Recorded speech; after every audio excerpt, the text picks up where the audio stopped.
presentación. No sé cómo... A ver, ahora dándole una flechita de abajo, María, eso apúntalo para que le pase lo mismo que a ti. Bueno, nada, simplemente contar quiénes somos. Somos una ONG de desarrollo que está promovida por la Compañía de Jesús. Somos primos hermanos de Alboan, en el País Vasco y Navarra, y nosotros en el resto de los territorios. Y trabajamos y nos especializamos en temas educativos. Esa es nuestra primer tarjeta de presentación, ¿no? Y creemos que la educación es la herramienta más potente que existe para poder erradicar la pobreza. En el movimiento de educación transformadora, que es a lo que voy a ceñirme esta tarde, existimos dentro del movimiento como un convenio que está financiado por la Agencia Española de Cooperación, 4 organizaciones: Alboan, Oxfam Intermón e Interred y Entre Culturas. Estas 4 organizaciones conformamos lo que es el Movimiento de Educación Transformadora para la Ciudadanía Global, con este nombre tan largo y también que lleva a pensar de qué estamos hablando, ¿no? Básicamente lo que queremos es promover entre todas las organizaciones, un poco como fue comentando Marian también, en una línea muy similar, con una característica diferente, podríamos decir así, una educación transformadora para cambiar el mundo, ¿no? En realidad me atrevo a pensar que cambiamos a las personas o promovemos cambios personales y esas personas cambiarán el mundo, que en definitiva es a lo que intentamos apuntar con las diferentes metodologías que ya se comentaron, con las diferentes prácticas pedagógicas, etc. Entonces, aquí está el link porque podéis daros de alta en el boletín, suscribiros, iréis recibiendo la información de todas las actividades y todas las propuestas educativas. Todas son descargables dentro de la propia web del movimiento y ahí no hay más que simplemente darse de alta para poder estar y estar enterado y enterada de todo lo que va saliendo diariamente. El documento o el recurso más potente que tiene dentro de los documentos que están publicados ahí, pero el documento realizado por todas las organizaciones es el documento de Centros de Educación Transformadora. Para quienes estáis trabajando con profes, es un documento que se puede descargar, que trabaja con 15 rasgos de lo que debe de tener un centro, ¿no? Además de las personas del centro, un centro para ser un centro de educación transformadora. Y hay una parte más metodológica en técnicas de aprendizaje y hay otras partes que son temáticas en torno a justicia global, ecología, feminismo, medio ambiente en general, el tema de la pobreza, derechos humanos, etcétera, ¿no? En estos 15 rasgos se distribuye todo el contenido de lo que debe de tener un centro educativo. Es una muy buena propuesta para que cualquier profe que vosotros tengáis en las redes de profesorado lo pueda compartir con un claustro o lo pueda llevar a un centro educativo para que la dirección lo acoja o al menos lo lea, ¿no? Lo que hablábamos antes y lo que Marian también comentaba es la enorme cantidad de propuestas que llegan a los centros educativos y la dificultad para poder decantarse por una o por otra. Y las ONGs que trabajamos en terreno y que tenemos también proyectos de educación para el desarrollo y la ciudadanía global, sabemos que es un poco quebradero de cabeza para el profesorado. Bueno, esto de alguna manera sistematiza unos rasgos y sobre esos rasgos uno puede montarse para poder ir haciendo un cierto camino y un recorrido. ¿Desde dónde el camino? Bueno, desde lo que nosotros consideramos, tanto como Entre Culturas como movimiento, una pedagogía que genera un encuentro transformador. Y aquí vamos a hablar de 2 componentes. Por un lado, la pedagogía del encuentro, que es la que crea esas condiciones adecuadas para que el clac, como digo yo, ¿no? Cuando uno se encuentra con alguien y dice, mira, enganché, ¿no? Esto, bueno, esta pedagogía del encuentro hay que trabajarla con los chicos, con las chicas, con el profesorado también. Pero lo bueno que tiene es que a partir de esa conexión profunda se conocen otras realidades que luego serán las que podamos tener como base para luchar contra los discursos de odio, por ejemplo. Romper esas creencias que a priori existen en los adolescentes y todas las personas tenemos, y tenemos nuestras propias creencias y nuestros propios prejuicios sobre todas las cosas de la vida, pueden verse modificadas o al menos cuestionadas desde un lugar de encuentro. Y este lugar de encuentro consta, o de alguna manera podríamos señalar 4 pasos, ¿no? Uno que es la experiencia directa, directa y consciente con la implicación integral, la diversidad que hay en los encuentros improbables, que me encanta esta frase porque muchas veces las cosas suceden en la vida porque, no, para algo, ¿no? No por qué, sino para algo. Y en ese encuentro improbable, que yo jamás hubiera pensado que podía tener un encuentro improbable con una persona islámica o con una persona que venga de África subsahariana, etcétera, en ese encuentro improbable se genera el cambio. Luego, la horizontalidad y una mirada global y local. Y ahora paso muy brevemente a explicar cada una de ellas. En la experiencia directa consciente integral, esto es el compartir de toda la vida que hemos visto en los grupos de jóvenes, en los grupos de scouts. Nosotros tenemos en las redes solidarias de jóvenes, en los encuentros globales. En Murcia, por ejemplo, hemos trabajado con el Centro de Acción Comunitaria del barrio de Los Rosales, con chavales que han ido a un encuentro global que hemos hecho, se han encontrado con chavales de América Latina, con otros chavales de otros centros educativos, que si no hubiéramos podido generar ese espacio, ese encuentro y esa experiencia no hubiera sido factible. Por eso lo de encuentro improbable, ¿no? Generar esta posibilidad hacia esos encuentros que a veces, si no, no se hubieran podido producir, ¿no? Y cuando aquí dice experiencia directa, consciente e implicación integral, con implicación integral, no es solo para el alumnado, es también para el profesorado.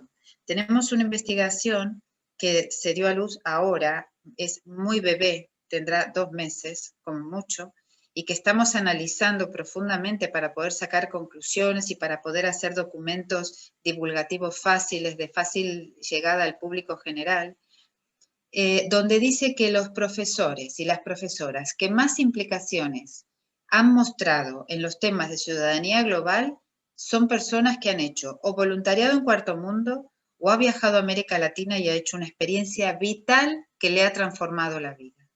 Esto para mí, cuando yo lo descubrí en la investigación, que por supuesto la investigación tiene tropecientos mil hojas, tema, subtema, etcétera, me pareció que era como un diamante. Digo, esto es lo que genera, es como la piedra filosofal, ¿no?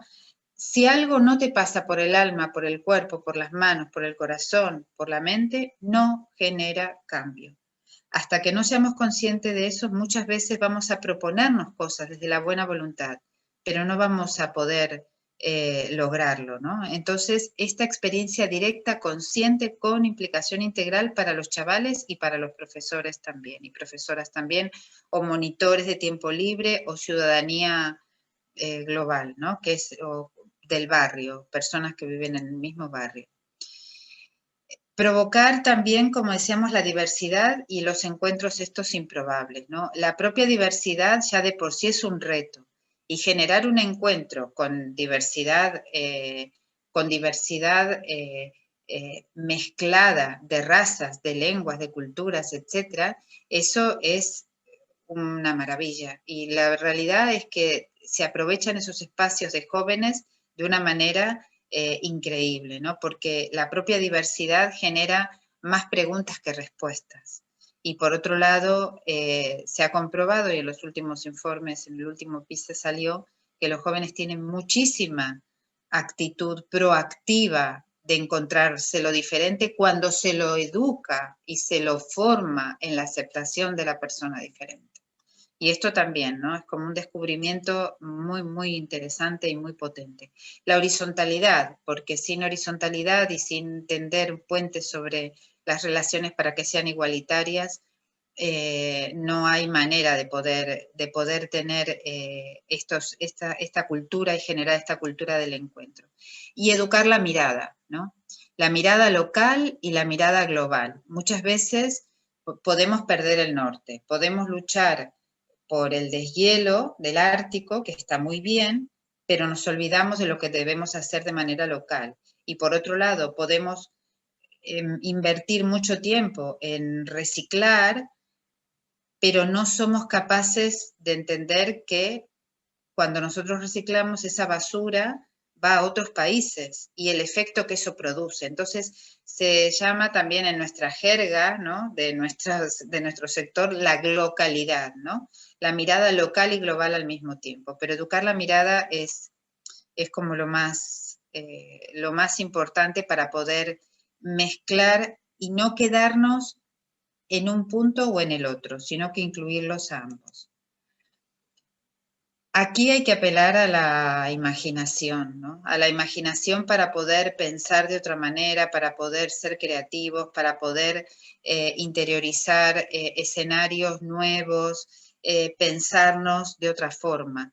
Y para poder pensarnos de otra forma, hay muchísimas herramientas que están al alcance en Internet de todo el mundo, del Design for Change, Design Thinking, Design ThinkZen, ThinkPo, Think Open, ¿no? Y que promueve que la imaginación y la mente se abra para sacudir las estructuras antiguas, para promover renovación de lo conocido, para recuestionar lo conocido, ¿no? Y potenciar las actitudes de escucha y de diálogo. Hay muchísimo material y muchísimas herramientas. Ahora bien, el punto de inflexión o el punto diferente que podemos tener con como movimiento, como movimiento, aunque desde Entre Culturas y desde todas las organizaciones que estamos juntas en el movimiento hacemos incidencia, lo que queremos ahora es generar una incidencia mucho más potente y mucho más ruidosa, si se quiere, ¿no? Porque además de estar trabajando desde la meta 4, que es la meta de educación de los ODS, trabajamos específicamente la 4.7, que es la meta de calidad educativa, ¿no? Donde, bueno, ya sabemos que la Agenda 2030, que recoge los 17 ODS, y la meta 4.7 es que todo el alumnado adquiera conocimientos teóricos, prácticos necesarios para promover el desarrollo sostenible mediante la educación al desarrollo y los estilos de vida sostenibles, los derechos humanos, la igualdad de género, la promoción de una cultura de paz y no violencia, la ciudadanía mundial y la valoración de una diversidad cultural y contribución de una cultura al desarrollo sostenible. Es decir, el objetivo para hacer la realidad de esta meta es que todas las organizaciones y la ciudadanía civil y las asociaciones y los grupos de educación formal, no formal, etcétera, trabajemos juntos. Ese es el gran sueño que tiene el movimiento 4.7, que está dentro del propio movimiento que estamos nosotros trabajando, ¿no? Pero es un movimiento que ha creado porque es un espacio abierto donde se puede, para dialogar, para reunirnos con instituciones y colectivos y personas individuales y también administraciones públicas y a nivel político. Es el gran reto que tenemos las organizaciones para que luego cuando podamos medir, como decía Marian, ¿no? Cuando podamos medir el impacto, realmente podamos llevar y haber dicho, mira, esto fue una presentación que hemos hecho, que lo hemos hecho nosotros, pero que no hemos tenido éxito, porque esto nadie dijo que fuera fácil, ¿no? Una propuesta no de ley. Y lo vamos a dejar sobre la mesa del próximo grupo parlamentario que asuma. Entonces, estos movimientos de incidencia política y pública son los que nos van a dar el salto hacia una visibilidad mucho mayor que solo trabajando desde los centros educativos. que también nos la dará, por supuesto, porque formaremos ciudadanos y ciudadanas a futuro. Pero esto va por otro camino y necesita otras herramientas, ¿no? En la investigación que hemos hecho también resalta mucho el tema del rol de la formación docente, que ya se mencionó anteriormente, de la formación inicial, la currícula escolar, y lo que ocurre en los centros, ¿no? Es como que vamos abordando diferentes escalones y sobre cada escalón se va trabajando y se ve que en todos hay posibilidad de generar acciones de incidencia, pero solos y solas sabemos que no tenemos efecto, ¿no? La hoja de ruta, muy brevemente, pero la hoja de ruta para poder hacer realidad el movimiento 4.7 es en torno al ODS 4, ¿no? Es conectarnos entre todas las personas que estamos vinculadas en diferentes asociaciones y que formamos parte de la sociedad civil y de las organizaciones. Profundizar las razones por las cuales estamos trabajando y que tiene que ver con la necesidad de tener argumentarios. Por eso la investigación de nosotros, pero de nosotras y de todas las organizaciones que tienen documentos de investigación y que pueden ser útiles, ¿no? Construir un diálogo fecundo, pero donde podamos intercambiar ideas, ¿no? Como antes comentaba la compañera, ¿no? María, intercambiar ideas y no juzgarnos, sino escucharnos, construyendo, para luego poder proponer un documento fuerte, potente, con cambios, para poder llevar hacia adelante una incidencia real, ¿no? Y eso se hace, por ejemplo, pensando en diferentes públicos. No puedo hablarle a las organizaciones de desarrollo como puedo hablarle a la sociedad civil que no entiende ni de palabras raras como las que usamos nosotros, ni de siglas, ni incluso de lo que hablamos cuando hablamos de cooperación internacional, ¿no? Entonces, si diferenciamos por públicos, podemos hacer documentos públicos que lleguen a otros espacios en donde no podemos llegar con una investigación pura y dura. Pero eso es una función que tiene que ver también con la incidencia en la comunicación, por ejemplo. Y es hasta aquí, ¿vale? Solamente comentar que, bueno, que en el movimiento de educación transformadora lo que queremos es tener un espacio abierto para poder ofrecer todo lo que 4 organizaciones hacemos. Todo es un poco a lo grande, es decir, no es de una, sino somos 4, ¿no? Los materiales y tanto dudas, materiales, eventos, etcétera, todo va a figurar dentro de la página web del movimiento para que podáis descargarlo, para que podáis suscribiros al boletín y estamos a vuestra disposición, por supuesto.